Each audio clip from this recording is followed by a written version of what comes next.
Welcome back, everybody, to Soccer Made in Portland. This is a special episode.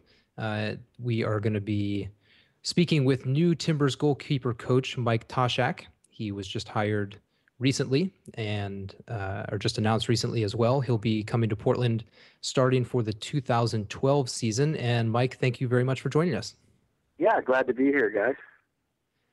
Let's start with maybe just kind of a general question, and then we'll get into more specifics. Were you looking for a new job when you were in Toronto, or was this something that just kind of came from a call from John Spencer? Well, the biggest pull for me, guys, my contract was up at the end of the year. I'd been in Toronto for 3 years. I am Canadian, so it was a bit of a draw to leave Houston that had me go there in the first place because it's close to where I grew up. So that was a big pull. But the timing, I think, and everything was just right. And, when you hear from John and, I know Gavin Wilkinson as well quite well.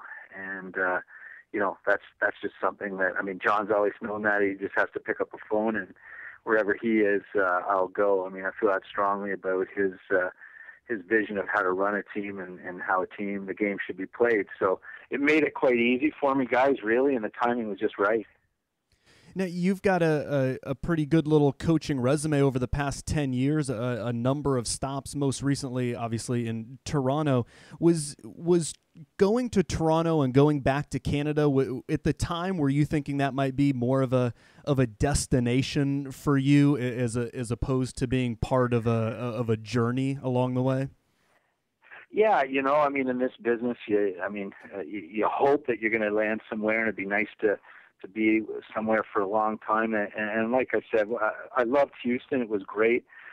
Dominic Kinnear and obviously John was still there at the time, and we were quite successful. And there's only two teams that I would consider going to. One, obviously, is Toronto SC, me growing up close to the area and family there, and the other being the Boston area and the Revolution, as my wife's from there. So other than that, I would have stayed in Houston.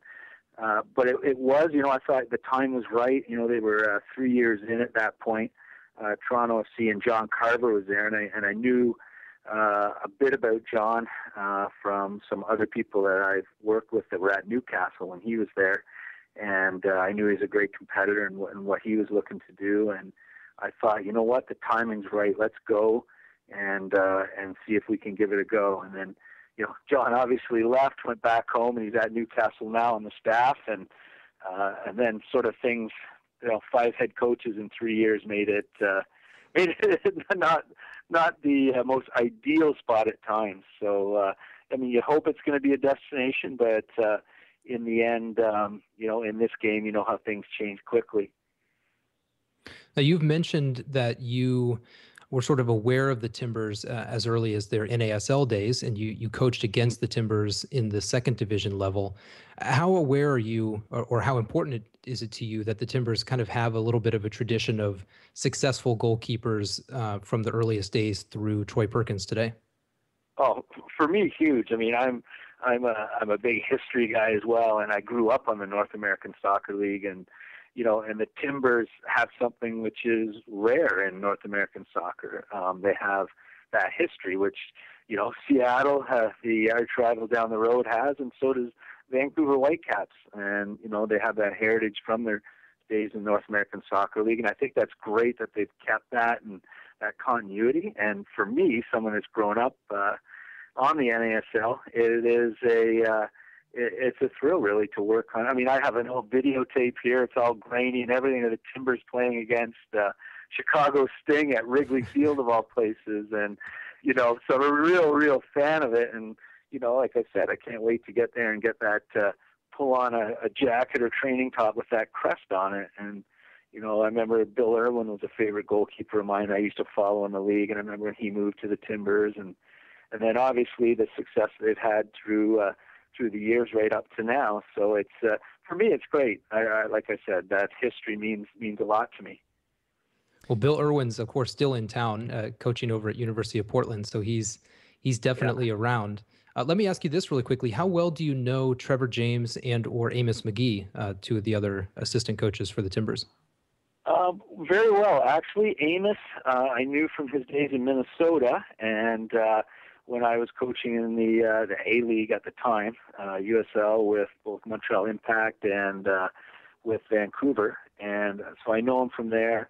And then, of course, going on the combines and all those things, you get to know guys a lot closer. And I always actually hung out quite a bit with Gavin and Amos when we'd be at these USL/A League events. So I know them very, very well, and that also made it for me unbelievable to come here. Knowing those guys and what they're about.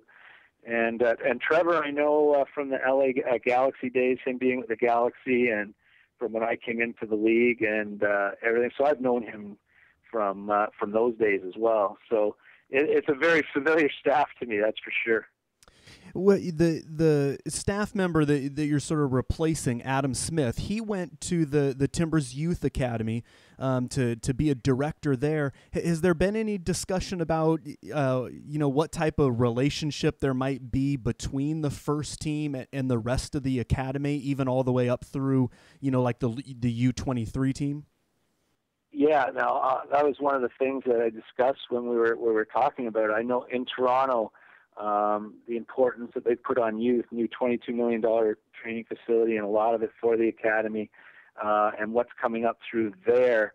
The teams that get their academies right in MLS are going to be way ahead of the game, and some of the kids that are coming through, and it's absolutely fantastic that someone of Adam's caliber is going to be involved in that. And for me, in a selfish situation on the goalkeeping, and I just think it's fantastic, and I can't wait to get a good working relationship with Adam, and Adam knowing what it takes at the first team level to be able to maybe push some kids through, get them in to train with the first team. So it's going to be a great chance for kids in the state of Oregon to really progress. Because I know in Toronto we've had, if you look at the roster, we have some high school kids that have signed contracts and played games in MLS, and that's coming through a strong academy program. And I know that they have that ambition in Portland as well. And adding a piece like Adam is huge. Someone that has that kind of experience.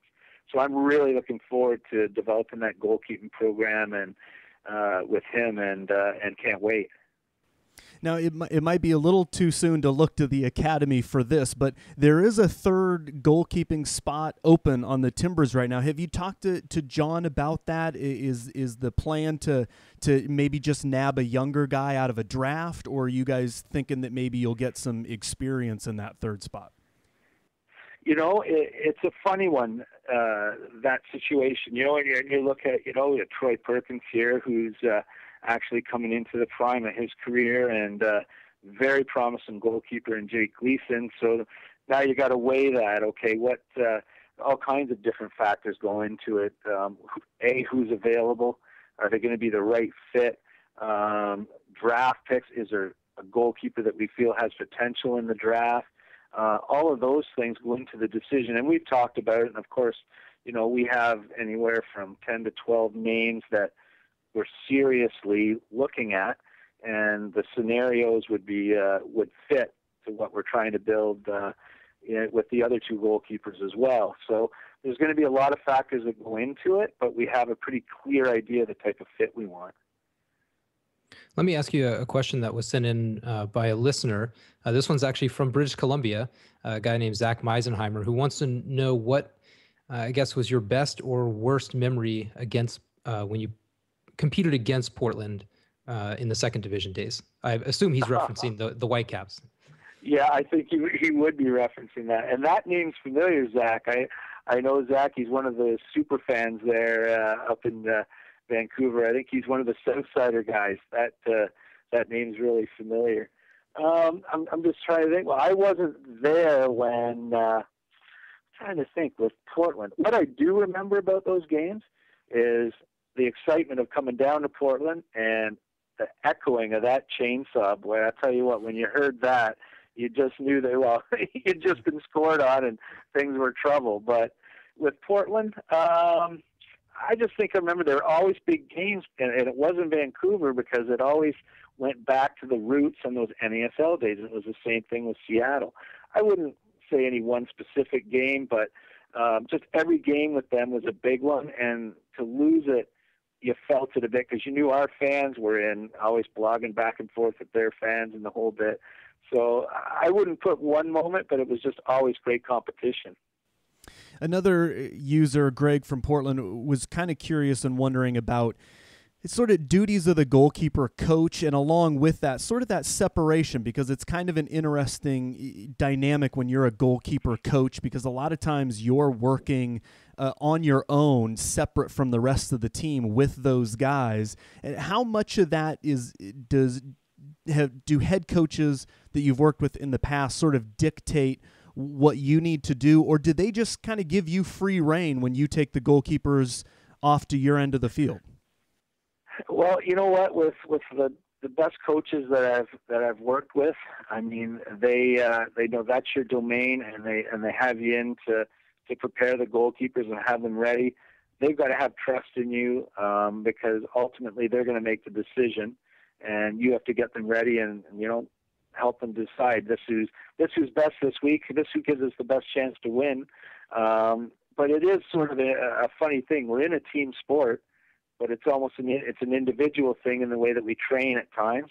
But it's also important to have a relationship with the coach where we're integrated with the team and we're getting to see the things with players and game situation type things during the week.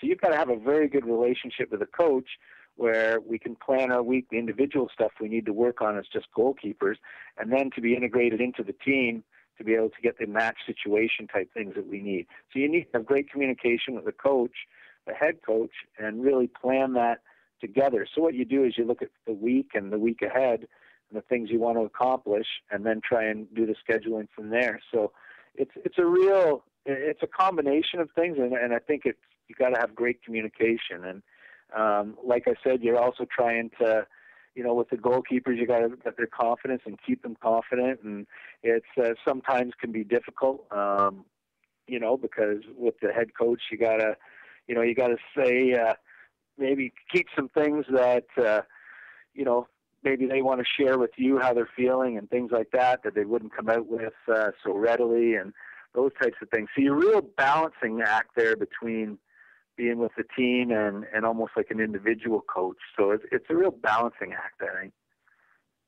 Well, it sounds like you've been in a lot of communication already. When will you actually come to Portland, or will that not be until training camp in January?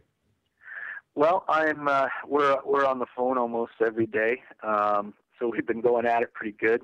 I'm gone basically now. I'm in actually the hometown in Canada, Prescott, Ontario, that I'm from, and then I'm going to Boston.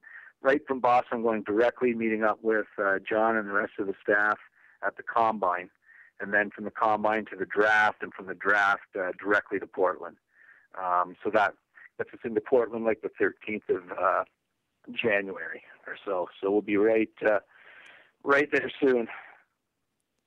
Excellent. Well, we very much appreciate you giving us a couple minutes and a little bit of insight into what you'll be bringing here to Portland, and we will definitely be catching up with you once the season gets going, once training camp gets going. But best of luck. Enjoy the holiday season, and we will speak to you in January. All the best to you guys. Thanks a lot. Thank you. Thanks, Mike. Take care. Bye-bye. And that's Mike Toshack. He is the new Timbers goalkeeper coach, and as he mentioned, he'll be getting started right around draft time, right around combine time, which is just about right. And so we'll be talking a little bit more about that, sort of the goalkeeper situation in general, as well as the Timbers' new big designated player signing and a number of other things. We'll be talking about that on our usual Tuesday show, 10 a.m. Pacific, live on North American Soccer Network. So check us out then. Kelly, unless there's anything else from you. See you Tuesday. Yeah, see you on Tuesday.